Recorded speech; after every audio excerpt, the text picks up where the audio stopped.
Pai, do Filho e do Espírito Santo. Amém. Ave Maria, cheia de graça, o Senhor é convosco. Bendita sois vós entre as mulheres, e bendito é o fruto do vosso ventre, Jesus. Santa Maria, Mãe de Deus, rogai por nós, pecadores, agora e na hora de nossa morte. Amém. Bendigamos ao Senhor, demos graças a Deus. Então, este artigo, que tem como tema o pecado, tem cinco incisos, 5 incisos, bastante grande, vai dos números 1846, a 1876. Vamos para o primeiro inciso. Primeiro inciso, a misericórdia e o pecado. A misericórdia de Deus e o pecado. O número 1846 diz assim: o Evangelho é a revelação em Jesus Cristo da misericórdia de Deus para com os pecadores. Bonita, não é? Veja, bonita a mensagem e bonito o conceito. O Evangelho é a revelação em Jesus Cristo da misericórdia de Deus para com os pecadores. O anjo anuncia a José: tu o chamarás com o nome de Jesus, pois ele salvará seu povo de seus pecados. Mateus capítulo 1, versículo 21. E este tempo, Esse tempo que estamos vivendo do Advento, nesta Semana Santa do Advento, que nos prepara imediatamente para o nascimento de Jesus. O arcanjo Gabriel que aparece em sonho e diz que ele vai salvar o seu povo dos seus pecados. O mesmo se dá com a Eucaristia, sacramento da redenção. Isto é o meu corpo, o sangue da aliança, que é derramado por muitos para a remissão dos pecados. Mateus capítulo 26, versículo 28. E aqui é interessante, se nós pegássemos as narrativas, da Eucaristia, sobretudo no rito da consagração, que nós chamamos assim. E muitas vezes nós, de tanto ouvirmos, passamos, despercebido que aquele momento é o Cordeiro de Deus apontado por João Batista que tira o pecado do mundo. E naquele momento que ele disse: isso é meu corpo, é meu sangue, que servirá para a remissão dos pecados. Então, a Eucaristia, é a presença de Jesus, que nos redime, que nos salva, que nos perdoa. Ou seja, é a maior expressão de misericórdia, a Eucaristia. E nós passamos a missa todinha, pedindo perdão. O sacerdote, o padre principal, o celebrante principal, ele passa a missa todinha pedindo perdão dos seus pecados, da sua falta, das suas fraquezas, das suas misérias, que não é digno de estar ali, é o poder de Deus, não meu. 1847, Deus nos criou sem nós, mas não quis salvar-nos sem nós. Essa expressão belíssima é de Santo Agostinho. E poeticamente, o Deus que te criou sem ti jamais poderá te salvar sem ti, de Santo Agostinho. Acolher sua misericórdia exige de nossa parte a confissão de nossas faltas. Se dissermos não temos pecado, enganamo-nos a nós mesmos e a verdade não está em nós. Se confessarmos nossos pecados, Ele, que é fiel e justo, perdoará nossos pecados e nos purificará de toda injustiça. 1 João, capítulo 1, versículo de 8 a 9. Meu Deus do céu!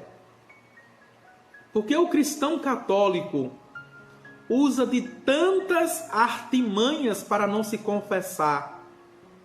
Usa a artimanha da vergonha, usa a artimanha da timidez, do bloqueio, veja, usa a artimanha, não é, do sacerdote, que é o igual, é o homem igual, é um pecador, de todos os meios para não procurar a confissão, não procurar esse sacramento legitimamente, veja, que é fonte de misericórdia. Como réu confesso, nós entramos e saímos absolvidos. E não existe pecadinho nem pecadão. Não existe pecado que Deus não possa perdoar. Quantas pessoas, por um efeito psicológico, por peso de consciência, que confessou o pecado e sai angustiado com a sensação que não foi perdoado, que o que ele fez foi demais, que nem Deus é capaz de perdoar? Veja. E Santa Faustina, na grande visão que ela teve, não é? Que pecado não confessado não é pecado perdoado. Por mais de 50 anos que se passaram, mas não foi perdoado. Então é preciso voltarmos, sobretudo nesta época, sobretudo nessa sociedade, nesse século, neste milênio, voltarmos à graça e vivermos, não é, pela graça, tendo os frutos do sacramento.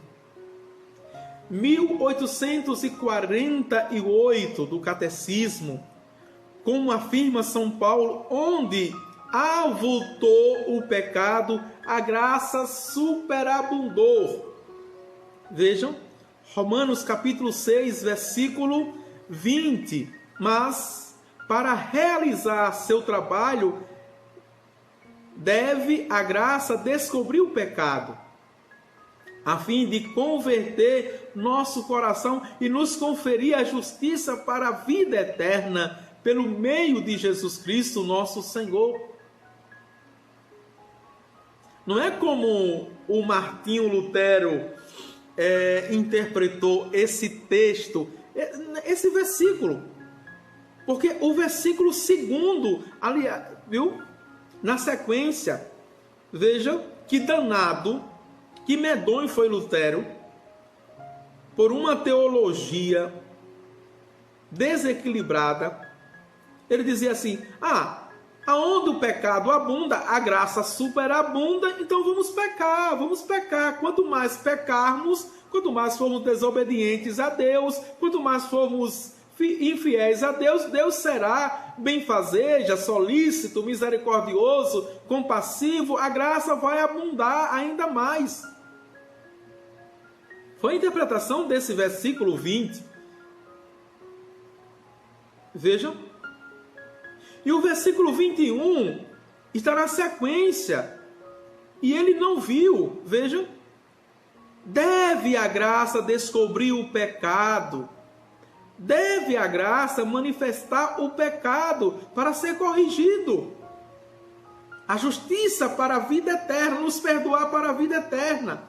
Como o médico que examina a ferida antes de curá-la, assim Deus, por sua palavra e por seu Espírito, projeta uma luz viva sobre o pecado. A sua graça mas para quê? Não para podermos pecar cada vez mais, mas a graça de Deus vem para iluminar as nossas trevas, nossa escuridão, o nosso pecado, para enxergarmos, tomarmos consciência dele. Vejam. E Dei Verbo diz justamente isso no número 31. A conversão requer que se lance, veja, luz sobre o pecado. ela contém em si mesma o julgamento interior da consciência. Pode-se ver nisso a prova da ação do Espírito de verdade no mais íntimo do homem, e isso se torna, ao mesmo tempo, o início de um novo dom da graça e do amor. Recebei o Espírito Santo. Assim, nesta ação de lançar luz sobre o pecado, descobrimos um duplo dom. Atenção, o dom da verdade e da consciência e o dom da certeza da redenção. O Espírito de verdade é também o Espírito Consolador. Vejam. Então, cada sacramento eu recebo o Espírito. O Espírito que é a luz, o Espírito que é a graça. Veja, o Espírito que nos faz e nos povoa do próprio Cristo. É o Espírito Santo. Certo?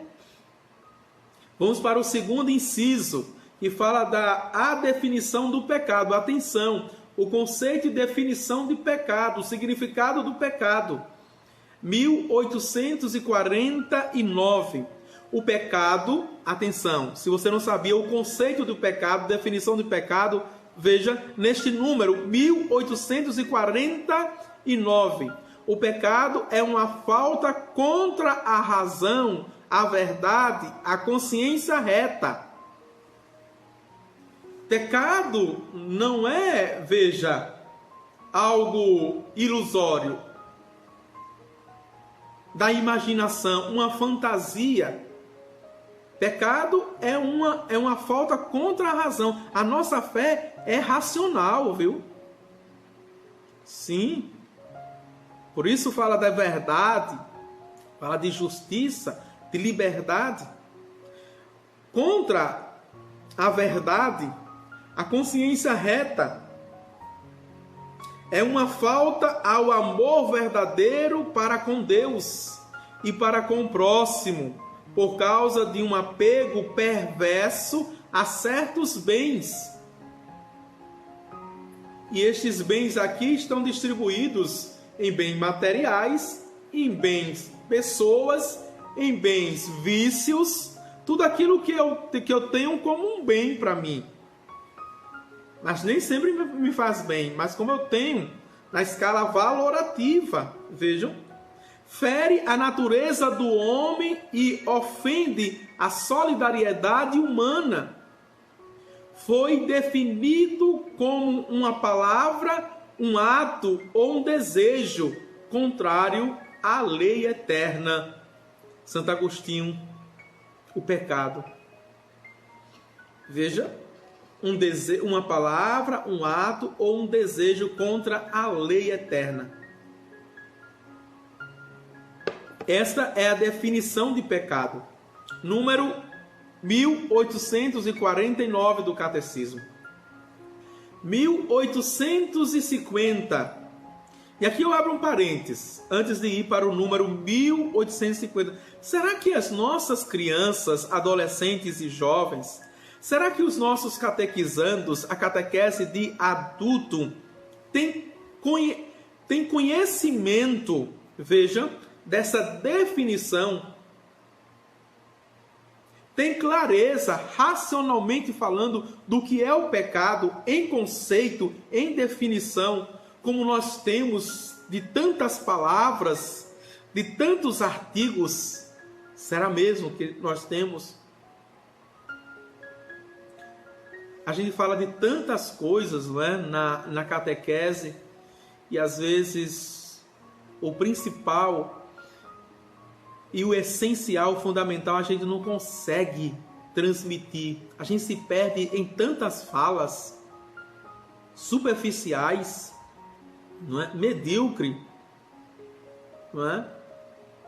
A gente se perde nos trocos ou nos trocados, nos miúdos, e esquece de dar filé. Isso aqui é um filé às pessoas, não é? Vamos avante. 1850, veja, o pecado é a ofensa a Deus. pequei contra ti somente, pratiquei o que é mal aos teus olhos, disse Davi lá no deserto, quando arquitetou o adultério contra a esposa de Uria, o seu soldado, o melhor soldado. Veja, foi descoberto por Deus através do profeta Natã. É o Salmo 51, versículo 6. Só contra vós eu pequei e pratiquei o que é mal aos vossos olhos. O pecado ergue-se contra o amor de Deus por nós e desvia dele os nossos corações. Como o primeiro pecado é uma desobediência, uma revolta contra Deus por vontade de tornar-se como deuses, conhecendo e determinando o bem e o mal. Gênesis capítulo 3, versículo 5. Aqui também está o conceito, perceberam o conceito de pecado original. Veja, pecado original. O que foi o pecado original? Veja, pecado original, desobediência a Deus, revolta contra Deus e vontade de se tornar deuses. Veja, deuses, desobediência, revolta e inveja de Deus. Olha aqui, está no número 1850 do Catecismo. O pecado é, portanto, amor de si mesmo até o desprezo de Deus. Esta síntese maravilhosa. Veja, Santo Agostinho, na Civiltate Dei, a cidade de Deus. Vejam, o pecado é, portanto, o amor de si mesmo até o desprezo de Deus. Veja, egoísmo, individualismo, vaidade, vanglória. Vejam, narcisismo, tantos outros nomes, até o desprezo por Deus. Por essa exaltação orgulhosa de si, o pecado é diametralmente contrário à obediência de Deus que realiza a salvação.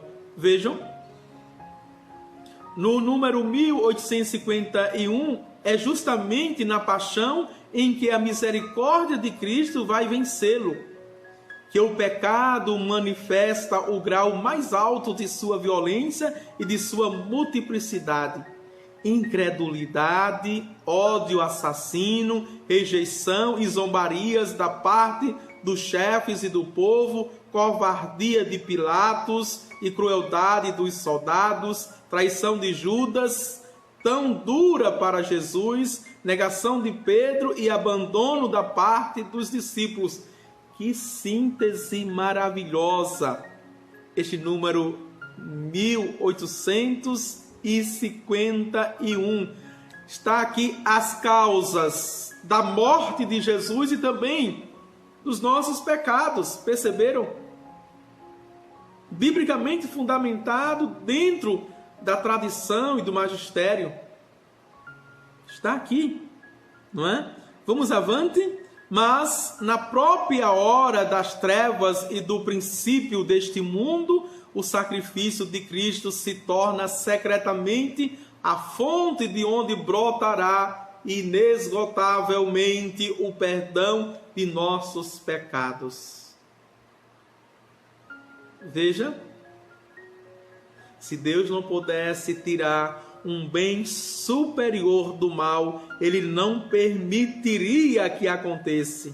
Por isso que Santo Agostinho diz: ó feliz pecado de Adão que nos trouxe tão grande Salvador, na vigília pascal.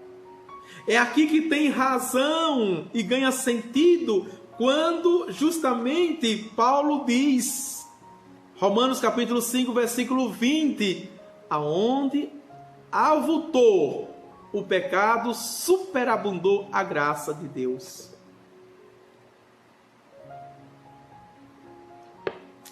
Os homens pensavam que estavam fazendo mal com a sua crueldade, violência, ambição. Deus estava se aproveitando da miséria humana para mostrar o seu esplendor misericordioso. Maravilha, não é? Este é meu Deus. Inciso 3, a diversidade dos pecados. Vamos ver agora. A diversidade dos pecados.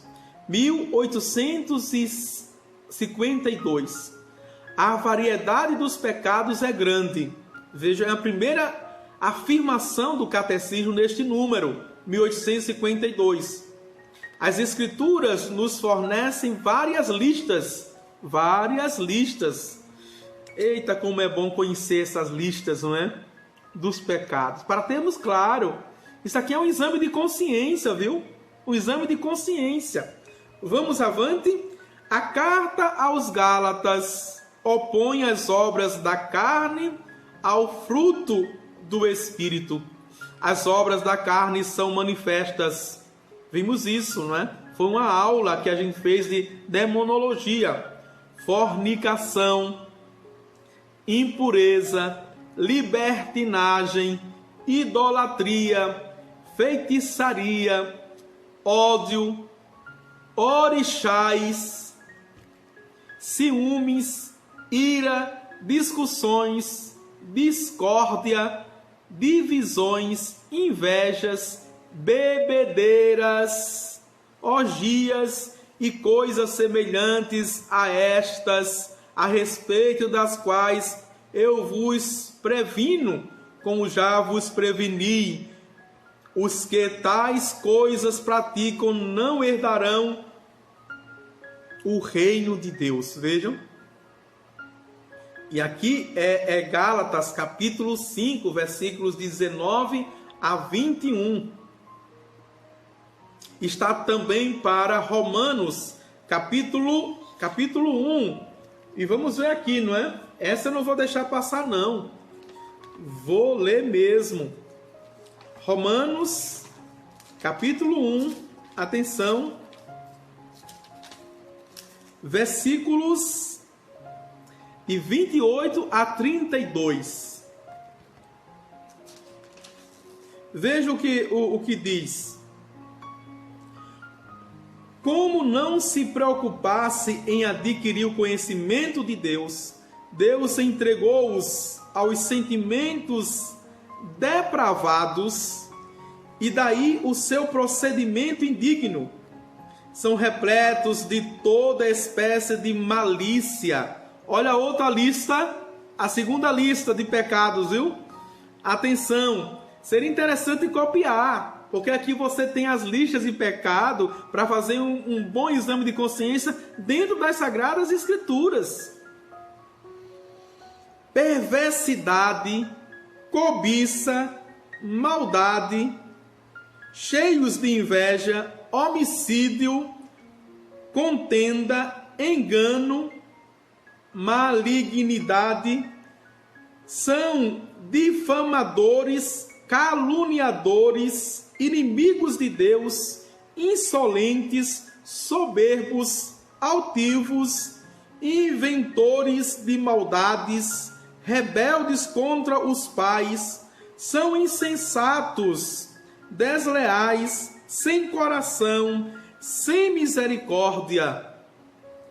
Eita lista! Vamos lá. Apesar de conhecer o justo decreto de Deus, que considera dignos de morte aqueles que fazem tais coisas, não somente as praticam, como também aplaudem os que as cometem. Vejam só, não é? Apesar de racionalmente conhecer a lei de Deus, mas praticam, vejam, e peca não apenas quem pratica, viu? Mas também quem diz, eu não faço, mas eu apoio quem faz. Eu não fiz, mas eu mandei fazer.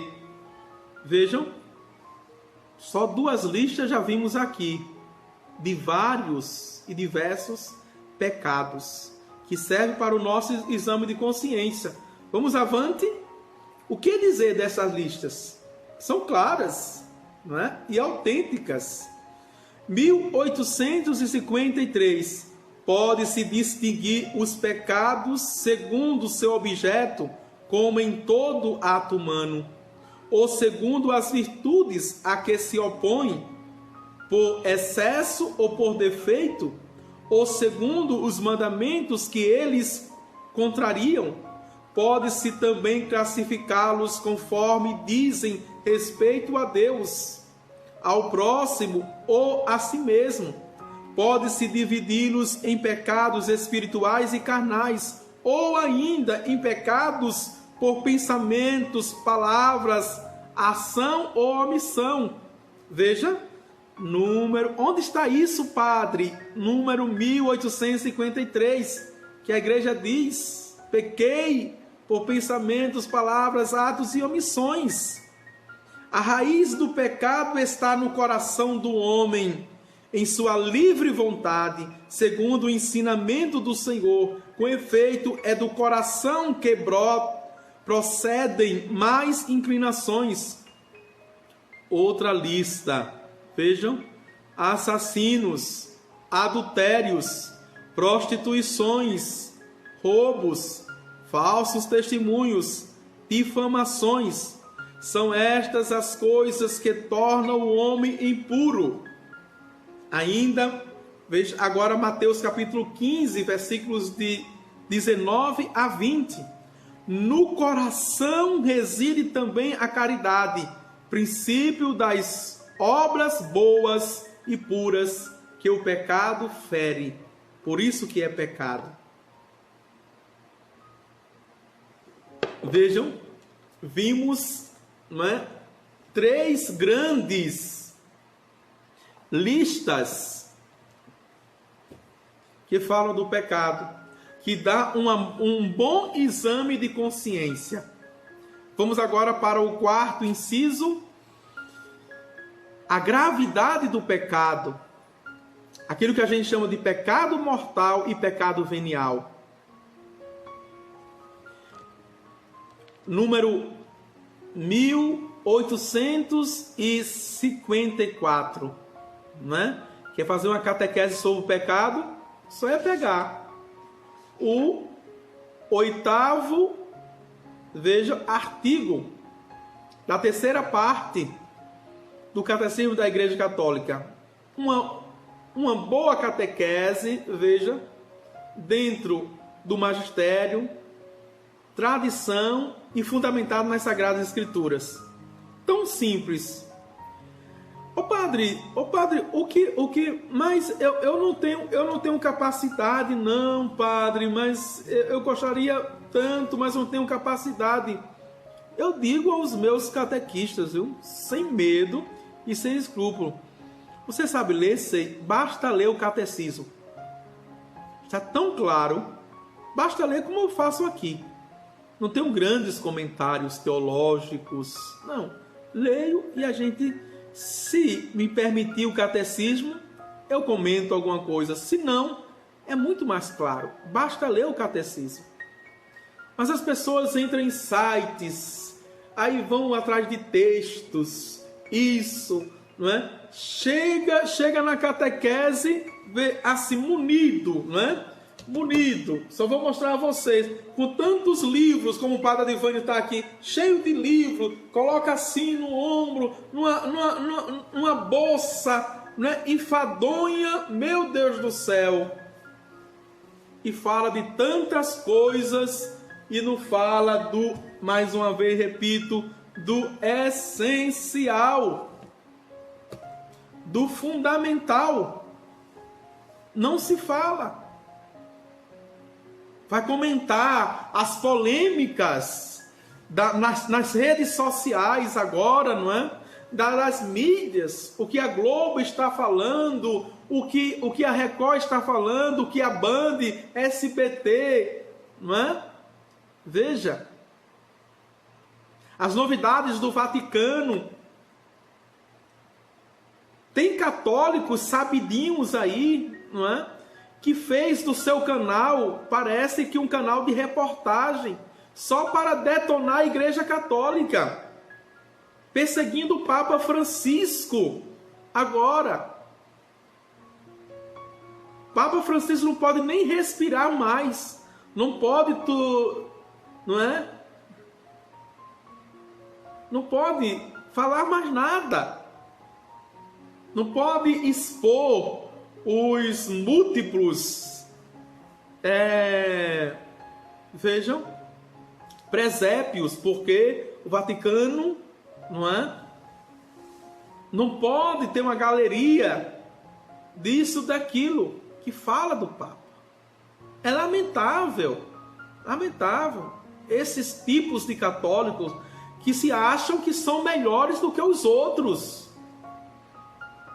Mostra o catecismo, né, da Igreja Católica. Olha aqui, está fundamentado no catecismo. Olha aqui, está fundamentado na Bíblia, não é? De estudo, Ave Maria. Está fundamentado, deixa eu mostrar o outro, está fundamentado na teologia bíblica. Vejam, Padre Adivânio tem tudo isso. Tudo isso eu tenho. Veja, a gente precisa de plataformas, vejam, que usa a verdade como ela é, que é o nosso magistério, a tradição, as sagradas escrituras, e para defender a nossa fé, não detoná-la. Existem os inimigos da fé já, existem, que atacam a nossa igreja. Exatamente, Maria Gislaine. É de onde, Maria? Ah, sim. Pior que há seguidores para este tipo de católico. Sim, é verdade, Maria. Né? Vejam. Vamos avante? Então, convém avaliar os pecados segundo sua gravidade. Atenção. Perceptível já na Escritura. É o fundamento aqui que nós vimos, né? 1 João, capítulo 5, versículo 16 a 17. A distinção entre pecado mortal e pecado venial se impôs na tradição da igreja. A experiência humana a corrobora. Vejam, vamos agora para o número 1855, que vai dar o conceito de pecado mortal. Depois o pecado venial. Atenção, né? E se você tem em casa, você pode estar aprofundando no próprio texto. Né? O pecado mortal destrói a caridade no coração do homem. Isso não é brincadeira. Ah, eu sou uma pessoa boa. Humanamente você é uma pessoa boa. Veja. E a gente diz bem assim, não existe o bom sem o ruim. Não é? Veja. E o próprio Deus diz, eu não vou destruir mais essa humanidade, porque ela traz desde o tempo da sua juventude a maldade no seu coração. E o pecado tira o restinho que existia de caridade no nosso coração. Por uma infração grave da lei de Deus, desvia o homem de Deus, que é, veja, seu fim último e sua bem-aventurança, preferindo um bem inferior. É trocar, me desculpe o termo, viu, que é bem simples, mas a gente o tempo todo está trocando Jesus por Zé Buchudo. O tempo todo.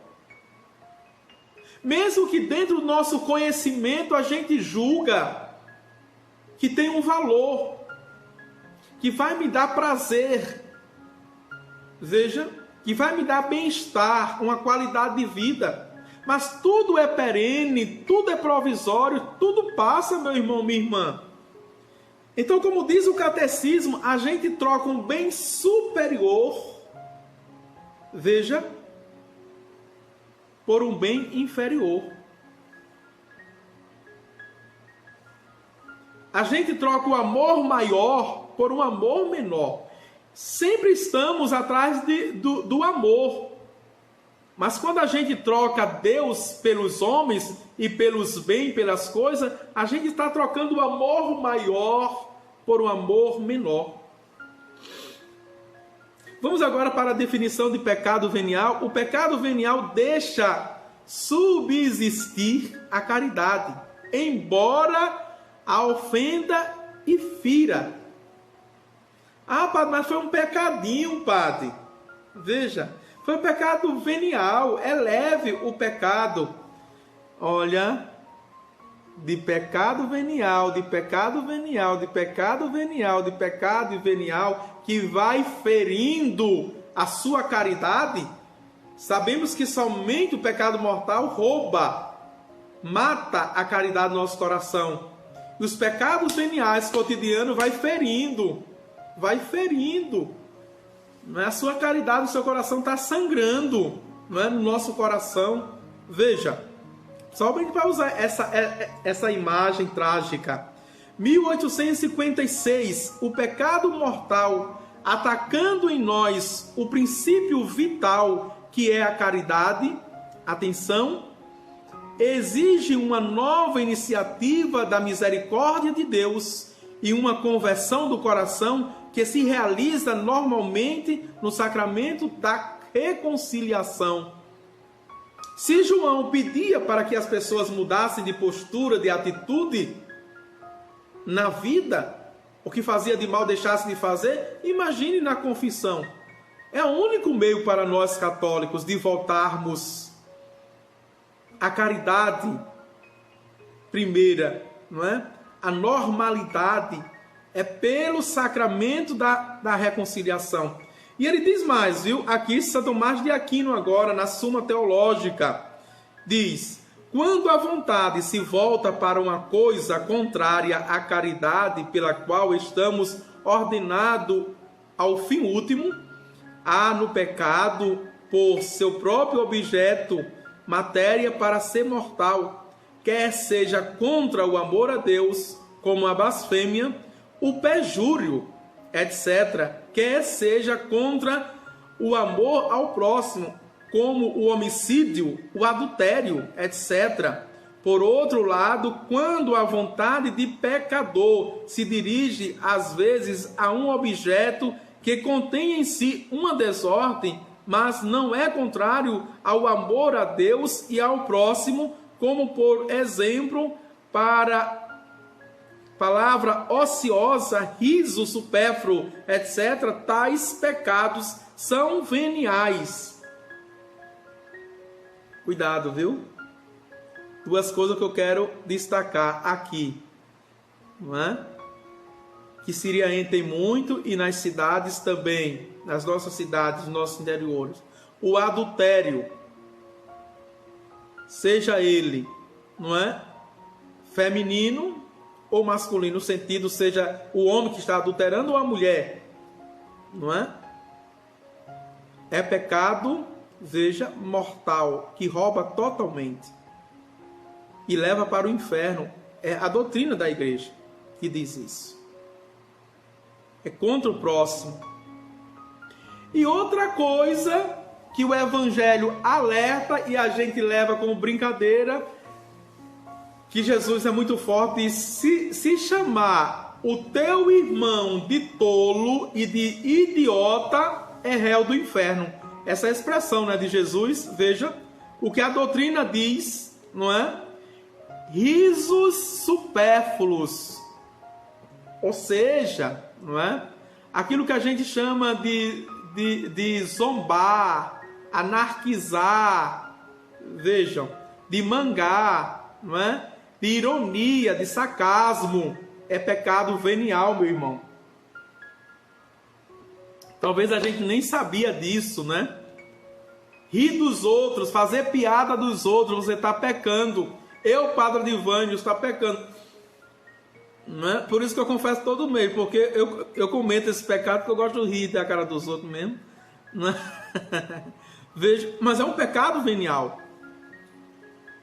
E aqui a gente já percebe que a gente sempre tem que se converter em alguma área.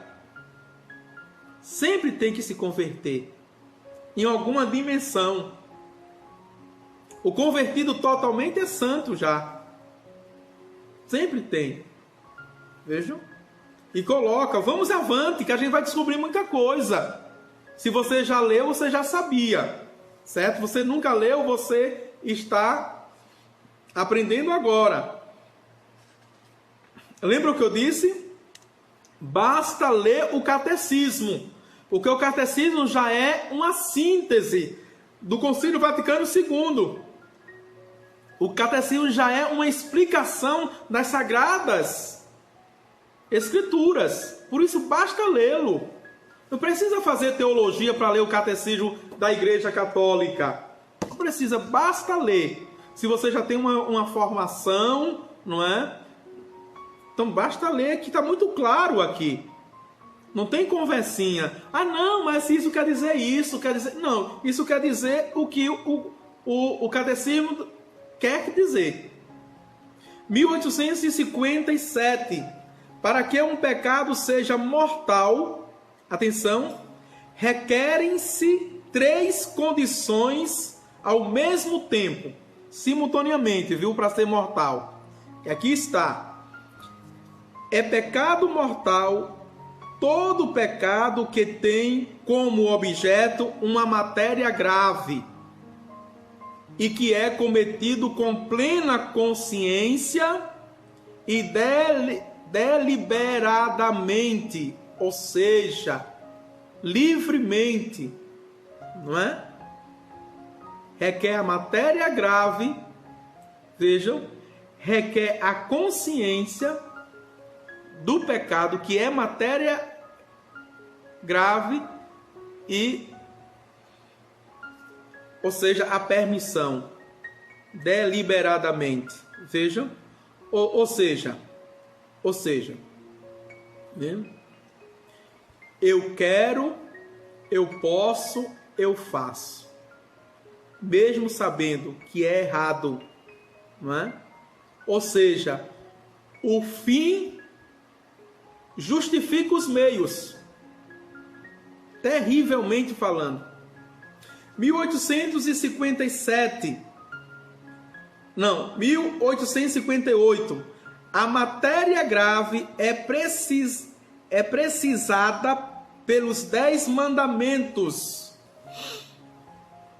Resposta a essa pergunta, que eu respondi já muito, e tem muitas perguntas. Ô padre, e como eu sei que é pecado mortal?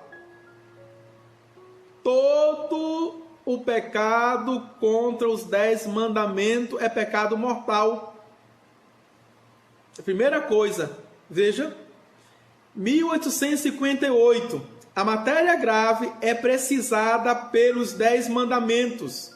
Segundo a resposta de Jesus ao jovem rico: não mates, não cometas adultério, não roubes, não levantes falso testemunho. Eita, e aqui muita gente está indo para o inferno, viu?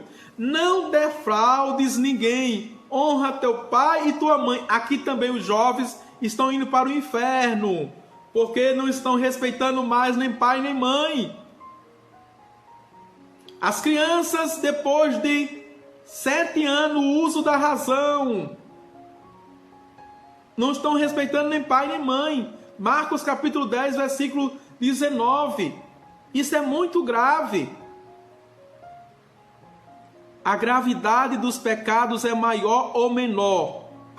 Um assassinato é mais grave que um roubo. Vejam, tem uma escala de valores. A qualidade das pessoas lesadas é levada também em consideração. A violência exercida contra os pais é em si mais grave que contra um estranho. Vejam, muito claro isso, né? Não tem que se estar perguntando: eita, não entendi esse logaritmo aqui, não é? Esse tetagrama, não, é muito claro. 1859. O pecado mortal requer pleno conhecimento e pleno consentimento. Vejam, não é? Deliberado, consentir, eu permito. Tem que ter os dois, tá certo? Por isso que muitas pessoas dizem assim: ô padre, mas quando eu estou rezando, vem os pensamentos, certo? Os pensamentos são involuntários, certo? Nem sempre a gente tem controle sobre eles, mas se a gente rebate, se a gente luta, a gente não peca, mas se a gente consente, já está na consciência, a gente consente, então a gente está pecando.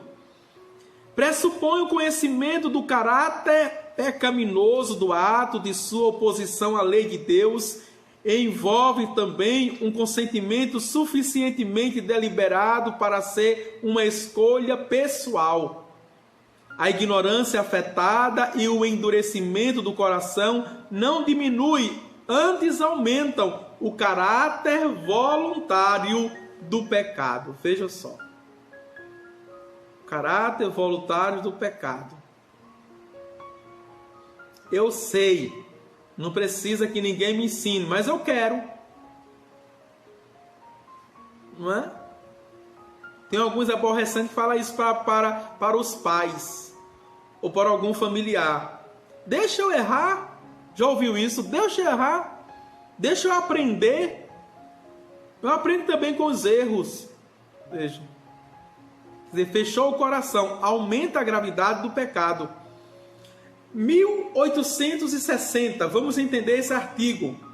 A ignorância involuntária pode diminuir ou até escusar a imputabilidade de uma falta grave, mas supõe que ninguém ignora os princípios da lei moral inscritos na consciência de todo ser humano. Vejam, só se de fato aconteceu alguma coisa de desordem na consciência, clinicamente falando, tá certo? Por doença, por distúrbio, qualquer coisa, aí sim. Mas a lei já foi escrita no nosso coração e ninguém tem mais condições de dizer que é ignorante 100%. Os impulsos da sensibilidade, as paixões podem igualmente reduzir o caráter voluntário e livre da falta, como também pressões exteriores e perturbações patológicas. Aquilo que eu disse, o pecado por malícia, por opção deliberada do mal, é o mais grave. Por exemplo, as pessoas têm tantos vícios, não é? Tantos vícios na ordem psíquica, física e espiritual, e quando isso é impulso, elas são condicionadas, não é? Isso não quer dizer que elas não pecaram, elas pecaram, mas não é tão grave daqueles que são sanos, sadios, saudáveis. 1861. O pecado mortal é uma possibilidade radical da liberdade humana, como o próprio amor. Vejam, o pecado mortal é uma possibilidade radical da liberdade humana, como o próprio amor. A força motriz acarreta a perda da caridade e a privação da graça santificante, isto é, do estado de graça. Se este estado não for recuperado mediante o arrependimento e o perdão de Deus, causa a exclusão do reino de Cristo e a morte eterna no inferno. Olha como é claro aqui. O Catecismo da Igreja Católica, não é? 1861. Mas é claro, se a gente concebe que somente os santos entram nos céus, ok? Quem tem pecado mortal, veja, não entra no céu. Por quê? tem as condições, vejam, perde a caridade e perde a graça santificante. Vai direto, um voo rasinho para o inferno. Ou, aliás, rasante, não é? Para o inferno. Vejam, já que nossa liberdade tem o poder de fazer opções para sempre, sem regresso. Vejam o que Deus colocou dentro de nós. O livre arbítrio, a liberdade que nos capacita de tomar decisões para sempre. Vejam aqui. E sem regresso, viu? Assim aconteceu com Lúcifer. E acontece com muitas pessoas, infelizmente, não é? Que se dedicam ao mal, que são discípulas do diabo e não querem mais voltar. Veja, macumbeiro, não é? Que trabalha com magia negra, com ocultismo, que faz malefício, pode ser católico de missa cotidiana, pode ser protestante com Bíblia debaixo do braço.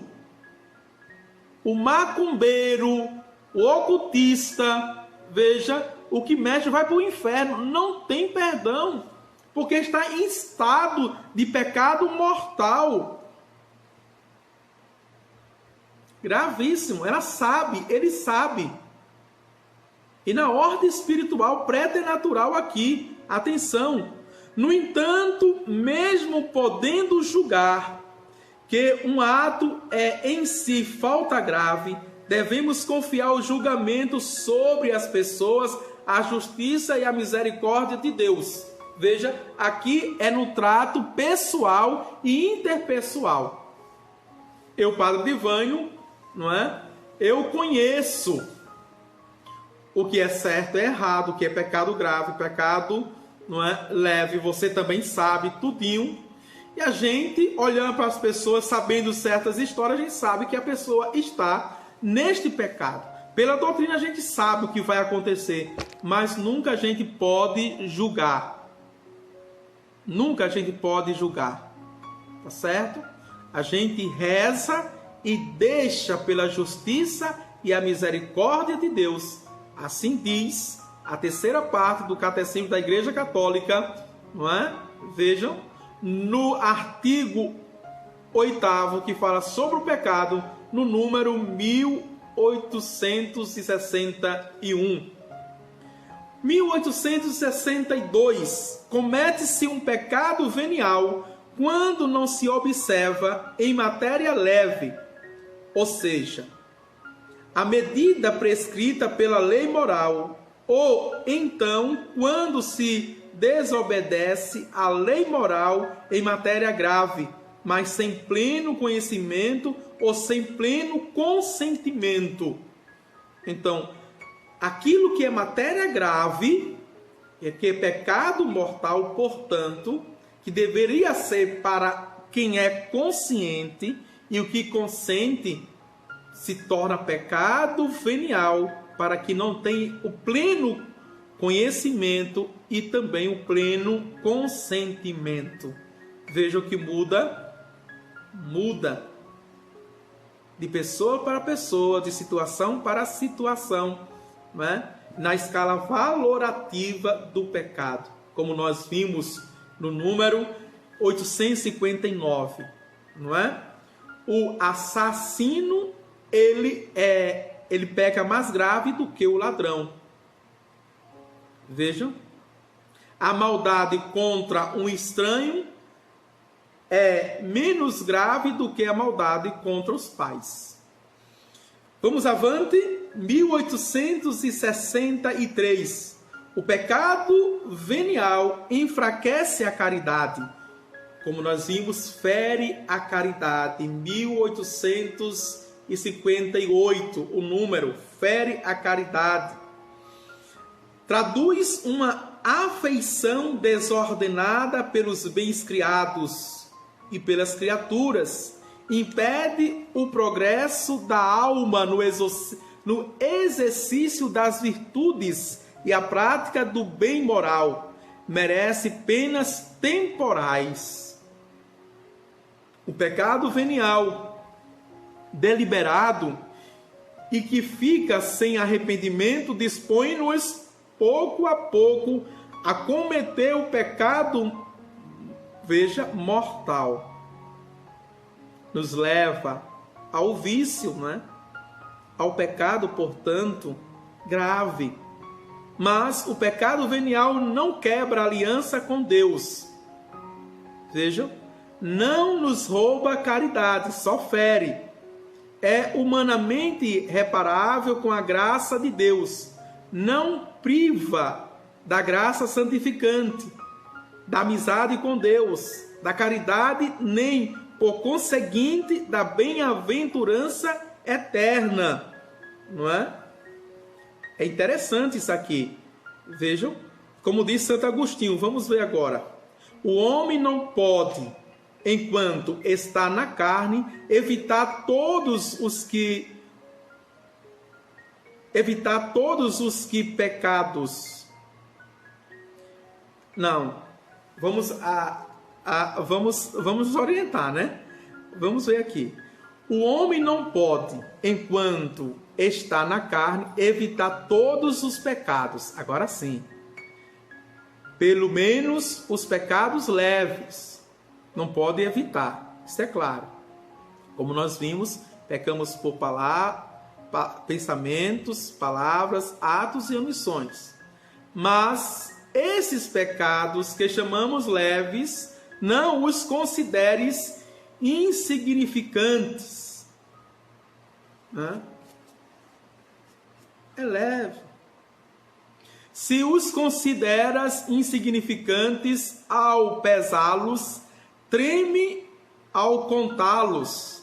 Um grande número de objetos leves faz uma grande massa. Um grande número de gotas enche um rio. Um grande número de grãos faz um montão. Qual é então nossa esperança? Antes de tudo, a confissão. Magnífico, né? O conselho de Santo Agostinho. Qual é o nosso remédio, o nosso antídoto? É a confissão. Porque como nós vimos no número 1863, não é? Veja, o montante de pecados leva-nos para o pecado mortal, que nos rouba a graça, que nos rouba a graça santificante, não é? Que nos rouba a caridade. Que maravilha, tá certo?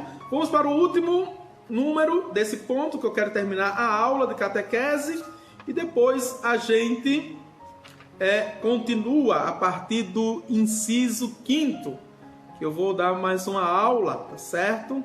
Que é de espiritualidade pastoral. É a terceira aula para a gente ir para a 4ª live, que é a novena de Natal. Atenção!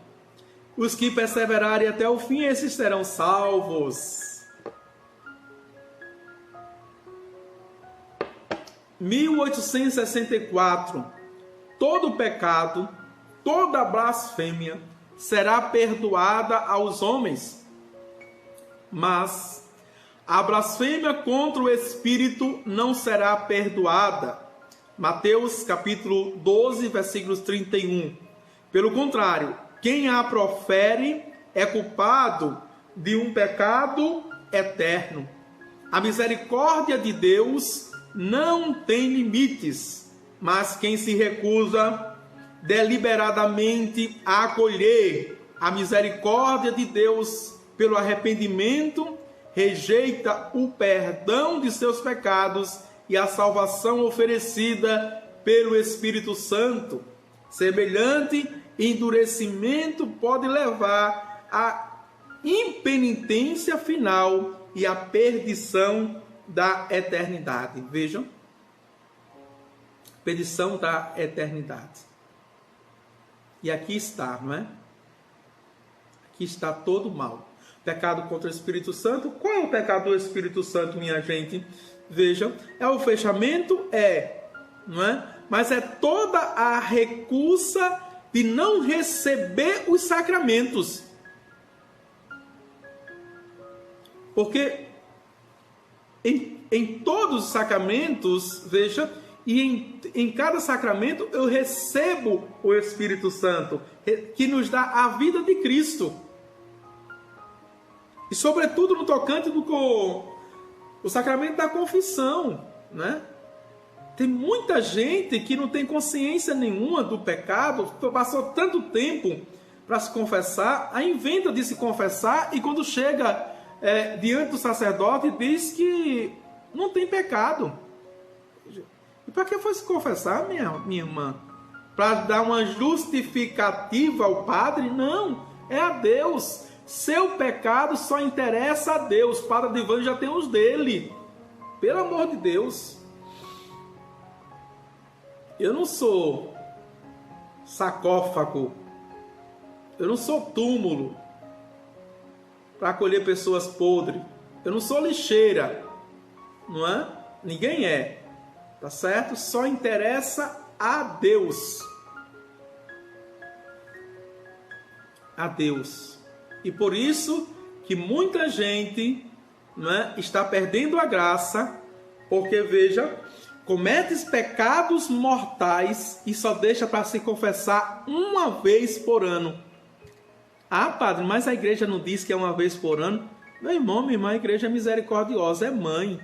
Sabe da sua dificuldade e coloca ao menos uma vez por ano, meu filho. Ao menos venha uma vez por ano, não é? Na Páscoa de nosso Senhor Jesus Cristo. Mas o católico consciente, no mínimo, se confessa uma vez por mês. Se nós pecamos por pensamentos, palavras, atos e omissões, veja, pecamos todos os dias. Você passa 30 a 31 dias e depois você diz que não tem pecado.